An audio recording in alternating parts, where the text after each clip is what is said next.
Bonjour à toutes et à tous. Permettez-moi de commencer cette présentation qui porte sur un aspect fondamental de tout travail universitaire. L'intitulé de mon cours aujourd'hui est la recherche et l'utilisation des ressources. Ce cours s'inscrit dans le cadre de notre formation à l'École normale supérieure Taleb Abdelrahman de l'Awad. Je suis votre enseignante du module pratique et technique de l'oral et l'écrit, Rima Bekar. Je vous propose un cours structuré qui vous permettra de mieux comprendre comment trouver, évaluer et utiliser surtout efficacement des ressources académiques. Ce thème est essentiel non seulement pour réussir vos dissertations, mais également pour vos mémoires ou rapports dans le futur, pour développer surtout une posture de chercheur critique et rigoureux. Tout d'abord, la question qu'on se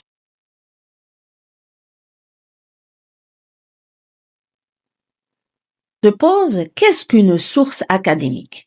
C'est un document produit par des experts destiné à un public universitaire ou professionnel. Il est souvent validé par un comité de lecture, ce qui garantit sa fiabilité.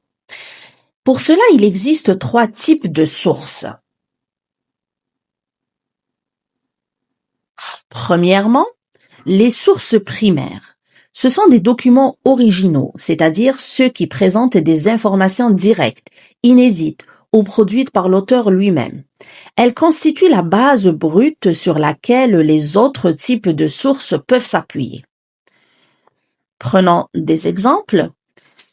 Par exemple, un article de recherche écrit par un scientifique qui présente ses propres résultats d'expérience, une thèse universitaire ou un étudiant développe une recherche personnelle. Aussi, un autre exemple, une œuvre littéraire comme un roman, une pièce de théâtre ou un poème, lorsque on l'utilise en tant que texte.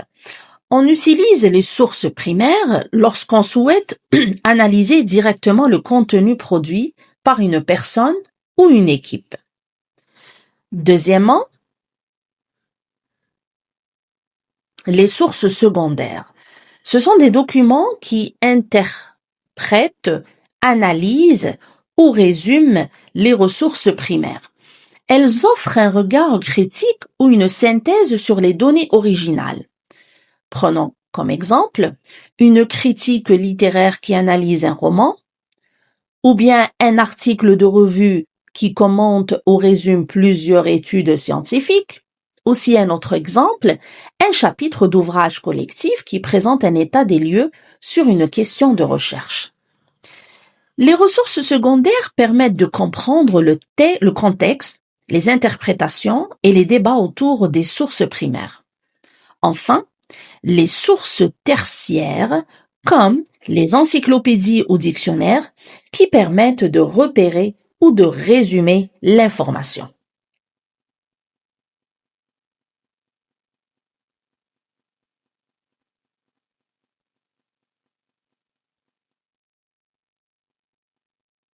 Pour trouver ces sources, il ne suffit pas de taper une question sur Google. Il faut utiliser des outils spécialisés, fiables et adaptés à la recherche universitaire. Par exemple, nous avons Google Scholar, accessible à tous, donne accès à de nombreuses publications scientifiques. Aussi, nous avons le JSTOR, PubMed, ERIC, Kern, Percé sont des bases de données spécifiques à différents domaines, les sciences sociales, la médecine, l'éducation, etc. Ce sont vos meilleurs alliés pour bâtir des travaux solides et bien documentés, bien sûr. Mais une bonne recherche repose aussi sur une stratégie bien fondée. Il est important, par exemple, de choisir des mots-clés pertinents et variés. Utiliser des filtres, par exemple la langue, la date et le type du document.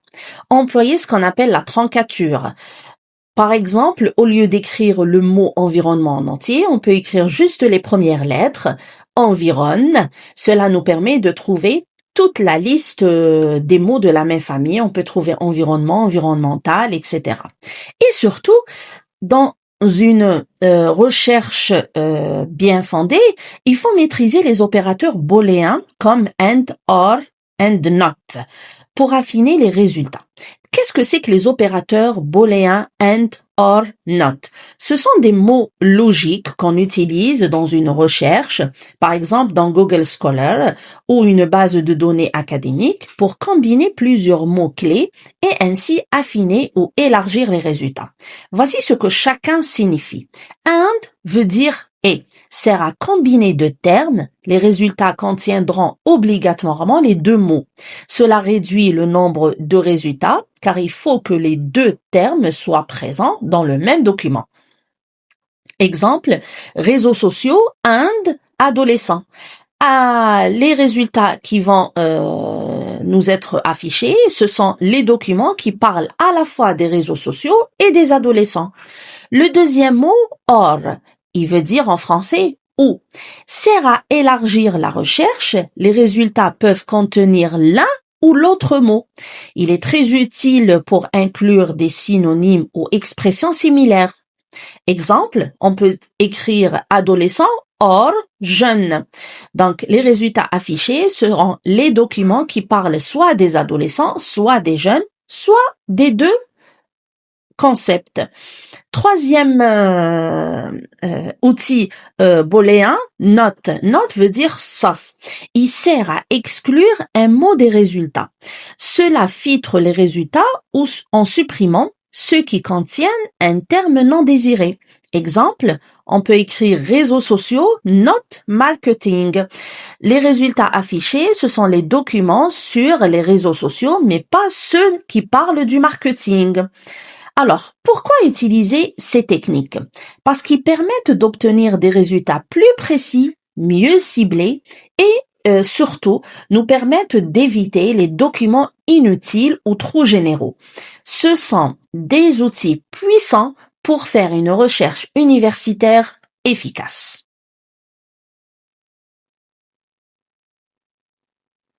Trouver une source ne suffit pas.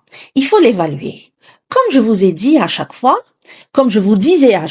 un public universitaire doit avoir un esprit analytique. On distingue deux critères d'évaluation d'une source académique. Premièrement, la fiabilité et deuxièmement, la pertinence. Nous allons expliquer ces deux concepts. Alors, premièrement, la fiabilité. Qui est l'auteur? Est-ce publié dans une revue scientifique? Y a-t-il des références? Le temps est-il neutre? Ce sont toutes les questions que vous devriez vous poser pour vous assurer que ce document est fiable. Deuxièmement, la pertinence. La source est-elle bien liée à votre sujet? Est-elle compréhensible? Correspond-elle à votre niveau et à votre champ disciplinaire? Aussi, ce sont les questions que vous devriez vous poser pour vous assurer que le document est pertinent.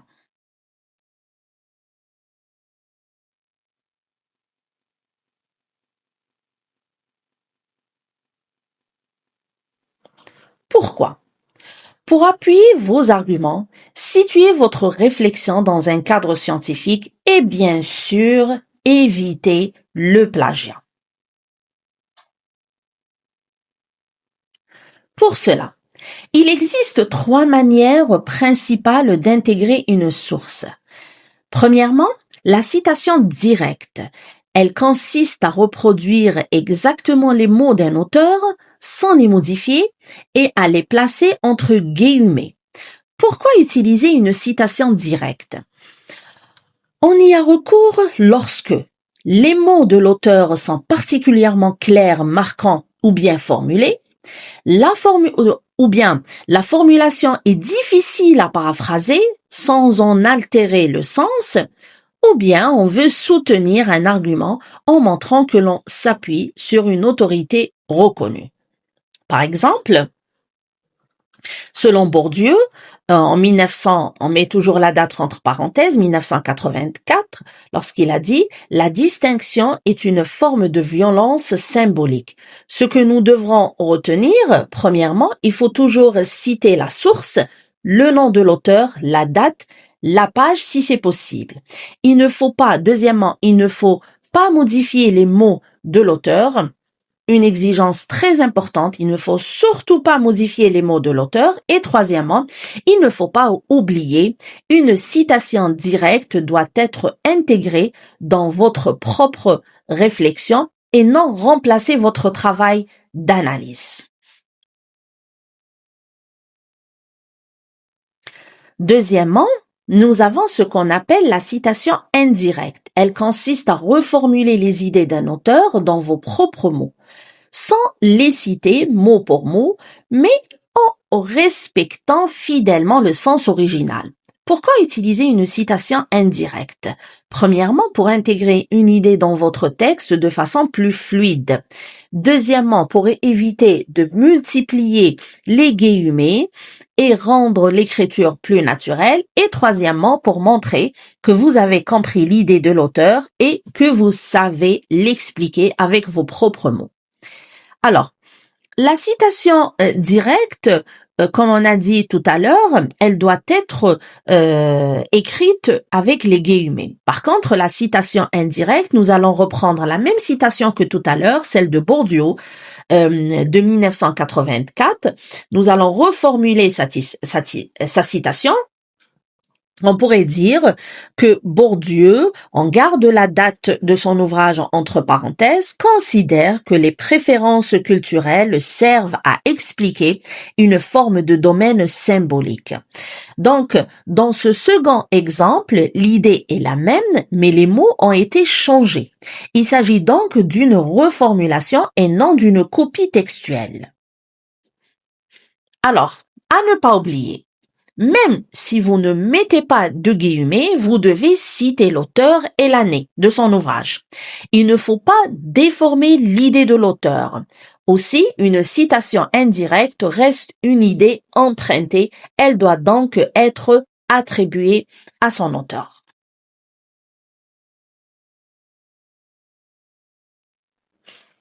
Troisième technique, alors, la paraphrase. La paraphrase consiste à reformuler une idée d'un auteur de manière plus libre et plus développée, tout en respectant le sens général, c'est-à-dire le fond, de ce que l'auteur voulait dire. Quelle est la différence entre la citation indirecte et la paraphrase plutôt. La citation indirecte reformule l'idée de façon proche et concise, sans changer sa structure. La paraphrase, elle, est plus libre et plus personnelle. Elle peut réorganiser les idées, les expliquer, les illustrer, mais sans les trahir, bien sûr. Prenons comme exemple, alors, idée d'origine, citation directe, prenons toujours l'exemple de la citation de Bourdieu, avec un style direct, on avait écrit Bourdieu entre parenthèses 1984 et sa citation entre guillemets qui était « La distinction est une forme de violence symbolique ». Nous allons reformuler cette citation directe en paraphrase. Alors, on pourrait dire en observant les choix culturels selon les classes sociales, Bourdieu, en garde la date de son ouvrage entre parenthèses 1984, montre que ces références ne sont pas neutres. Elles traduisent souvent une stratégie de domination sociale masquée sous l'apparence du bon goût. Ici, le texte est entièrement réécrit avec d'autres mots et une structure différente, mais le fond de l'idée est respecté. Alors, attention, même si vous reformulez totalement, vous devez toujours mentionner l'auteur et la source. Pourquoi? Parce que l'idée ne vous appartient pas, même si les mots sont les vôtres.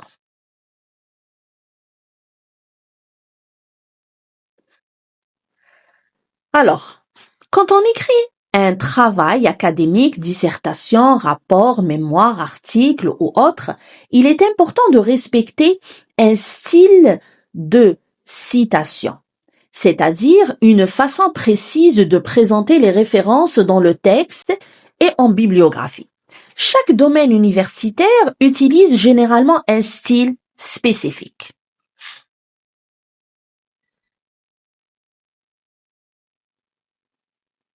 Alors, premièrement, le style APA, American Psychological Association, utilisé principalement dans les sciences sociales, en psychologie, éducation, sociologie, travail social ou autres. Caractéristiques de ce type bibliographique, nous avons toujours, par exemple, dans le texte, le nom de l'auteur plus la date. Regardez l'exemple, nous avons Durkheim, virgule, la date de son ouvrage. Et en bibliographie, nous allons écrire le nom de l'auteur, virgule, la première lettre de son prénom, point, entre parenthèses, la date de son ouvrage, point, le nom, l'intitulé de son ouvrage, point, la maison d'édition, le lieu d'édition, et puis deux points, la maison d'édition.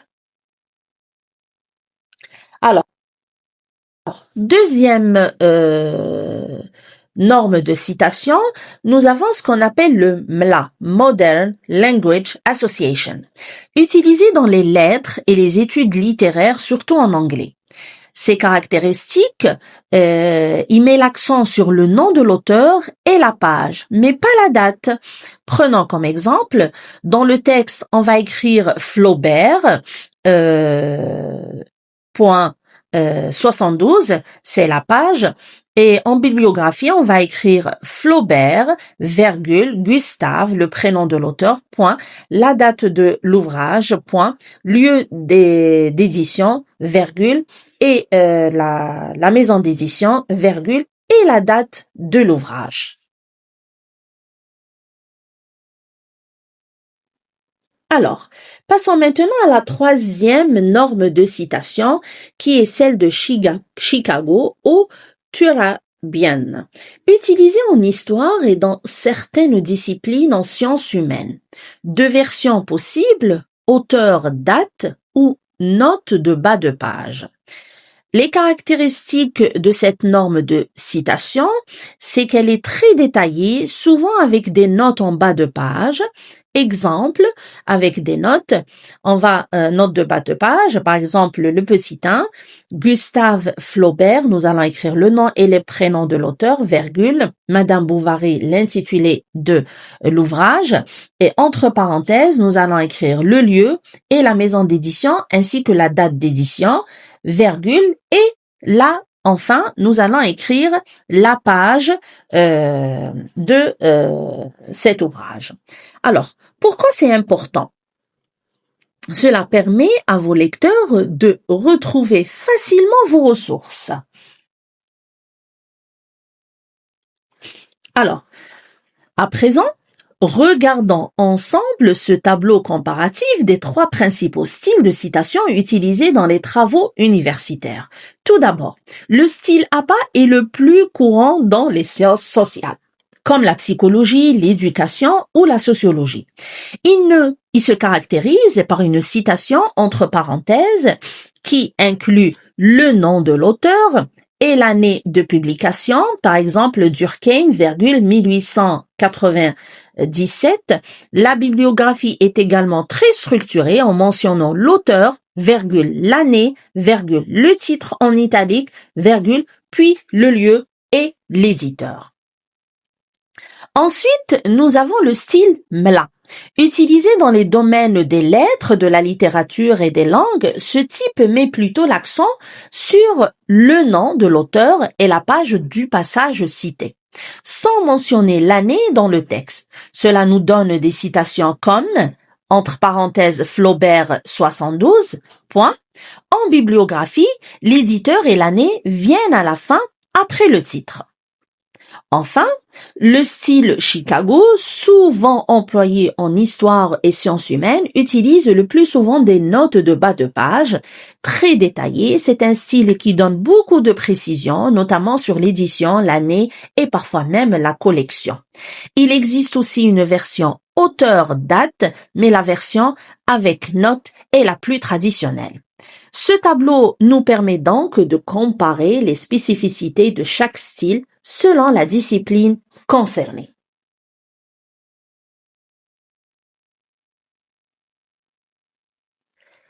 Alors, pour illustrer concrètement ces différences, prenons un même ouvrage, Le suicide d'Émile Durkheim, dans le style APA. On le cite ainsi. Entre parenthèses, Durkheim, 1897, c'est-à-dire la date d'édition de l'ouvrage, point, et dans la bibliographie, on précise Durkheim, la première lettre de son prénom, point, entre parenthèses, la date d'édition, 1897, point, le suicide, l'intitulé de l'ouvrage, point, Paris, Félix, Alcan, c'est-à-dire le lieu et la date d'édition. Dans le style MLA, la même idée s'écrira. Alors, dans le texte, on écrira Durkheim, plutôt, au lieu d'écrire la date, mais cette fois-ci, on écrira la page, le numéro de la page, 115, avec une référence bibliographique, on aura Durkheim, Émile, le suicide, Paris, Félix Alcan, et vers la fin, on écrira la date d'édition de l'ouvrage. Par contre, dans le style Chicago, on ajoutera une note de bas de page numérotée. Par exemple, on écrira petit 1, Émile Durkheim, le suicide, et entre parenthèses, on écrira le lieu et la date d'édition ainsi que la maison d'édition, puis le numéro de page d'où on a tiré cette information. Et la référence complète en bibliographie est similaire à celle du MLA, mais avec une ponctuation et un ordre un peu différent. Comme vous pouvez le voir, la manière de citer varie selon les styles, mais le but est toujours le même, donner à vos lecteurs les informations nécessaires pour retrouver la source de manière fiable et précise. Alors, en conclusion, qu'est-ce qu'on pourrait dire? Maîtriser la recherche et l'utilisation des ressources est une compétence clé dans le parcours académique, de la sélection des ressources à leur intégration rigoureuse dans un texte. Chaque étape contribue à renforcer la crédibilité de votre travail. Je vous invite donc à vous approprier ces outils et méthodes pour vos futurs projets de recherche. Et merci pour votre attention.